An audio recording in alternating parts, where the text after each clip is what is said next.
मानव अंदर आते ही अपने सिगार का कश लेते हुए आसपास देखने लगा और सीधे सिकंदर के पास चला गया। आइए mister Manav, welcome welcome. Thank you, लेकिन आज तुम यहां खड़े हो, कोई स्पेशल गेस्ट आया है? यस सर, मिस्टर राठौड़ खुद आए हैं, लेकिन प्लीज। इससे पहले कि सिकंदर आगे कुछ कहता, मानव अपने चेहरे से चश्मा उतारकर गौतम को देखने लगा और तुरंत उसके पास चला गया।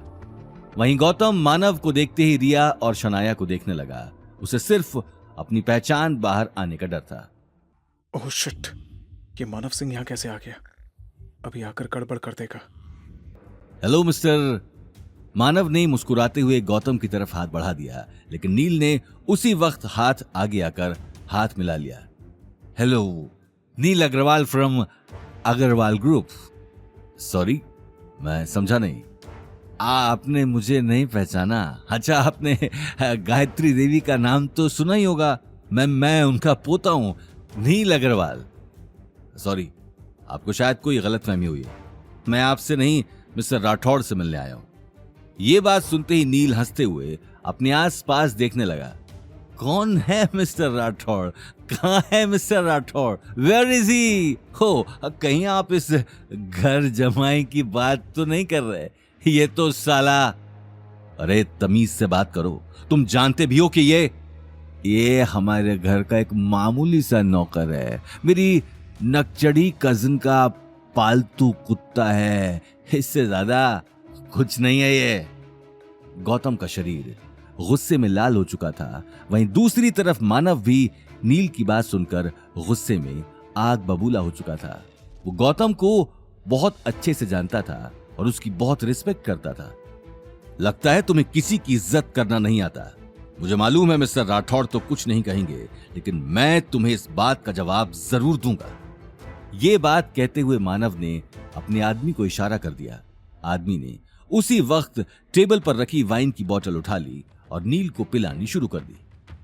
किसी की आगे आकर नील को छुड़वाने की हिम्मत नहीं हो रही थी। नील अब खुद को संभाल भी नहीं पा रहा था।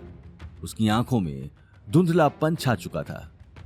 उम्मीद है इससे तो तुम्हारी अकल ठिकाने आ ही जाएगी, और अगर नहीं भी आए तो मुझे बता देना, मेरे पास और भी इलाज है।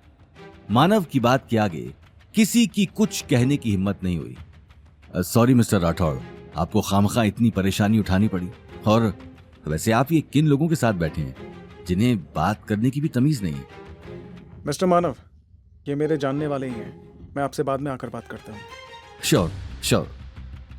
गौतम ने अगले ही पल हाथ आगे बढ़ा दिया। मानव गौतम की आंखों को देखकर आगे कुछ नहीं बोल पाया। आप मुझे फ्री होते ही फोन कर लीजिए। मानव अगले ही पल वहां से निकल गया।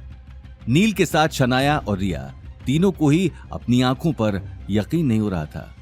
गौतम जैसे मामूली आदमी का इतने बड़े आदमी से हाथ मिलाना सभी के लिए चौंका देने वाली बात थी। लंच हो गया, मुझे लगता है कि अब मुझे चलना चाहिए। रिया अपनी बहुत जल्दी तुमसे मिल लेगी, मैं उसे इन्फॉर्म कर दूंगा। ये बात कहते हुए गौतम टेबल में फैली हुई वाइन की बोतल्स को देखने लगा और अगले ही पल गेट से बाहर निकल गया। सिकंदर भी गौतम के पीछे पीछे बाहर निकल गया। गौतम के जाते ही नील रिया को देखने लगा। उसकी आंखों में नाराजगी साफ नजर आ रही थी। रिया मुझे माफ करना। वो नील, मुझे कुछ जरूरी काम है। Thanks for the lunch. Riya अगले ही पल उठी और गुस्से में बाहर निकल गई। शनाया उसका गुस्से भरा चेहरा देखकर तुरंत उसके पीछे चली गई। अब सिर्फ नील ही टेबल पर अकेला बैठा था। उसकी आंखें नशे में धुत थीं, साथ ही वो ढंग से खड़ा भी नहीं हो पा रहा था।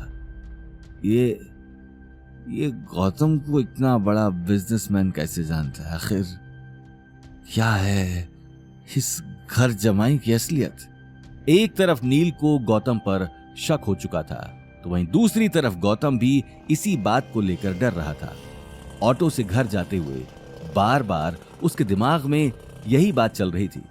कुछ ही देर में वो घर पहुंच गया और डोरबेल बजाते ही उसे सामने अवनी खड़ी दिखाई दी। गौतम, तुम इतनी जल्दी आ गए? और रिया?